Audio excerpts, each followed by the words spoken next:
नमस्ते विद्यार्थी मित्र. आज आपण इयत्ता 10वीचा अल्जेब्रा यातील जो चॅप्टर फर्स्ट आहे linear equation in two variables या ठिकाणी आपण नाव लिहिलेलं आहे. त्याला मराठीमध्ये दोन चलातील रेषीय समीकरणे असे म्हणतात. तर त्यामधला आज आपण डिटर्मिनंट हा पार्ट शिकणार आहोत आणि तो शिकत असताना किंवा त्याचं ज्ञान घेत असताना आपल्याला काय अडचण येणार आहेत त्या अगोदर आपण समजून घेऊया. डिटर्मिनंट सोडवताना आपण या ठिकाणी बघू शकतो की या पद्धतीचा डिटर्मिनंट असतो आणि इथं बेरीज वजाबाकी गुणाकार भागाकार यापैकी काही क्रिया करायच्या असतात.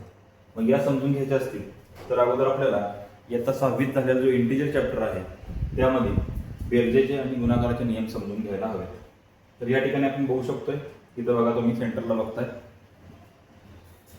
थोडंसं मोठं करतो. तर बेरजेचे नियम, तर पहिला नियम काय आहे तर दोन धन पूर्णांक संख्यांची बेरीज ही धन असते. त्यासाठी आपण उदाहरण घेतलं 2 आणि 3 यांची बेरीज 5. हे नॉर्मली आपल्याला लगेच सहज सांगता येतं, सहज करता येतं. त्यानंतर दुसरा नियम आहे बेरजेतला, दोन ऋण पूर्णांक ज्या संख्या आहेत त्यांची बेरीज जी आहे ती वजा असते. उदाहरणार्थ -2 आणि -3 यांची जर बेरीज केली, या ठिकाणी आपण कोड केलेली आहे, इथं अधिक आणि इथं वजा चिन्ह आहे, इथं कंस आहे म्हणजे गुणाकार चिन्ह आहे.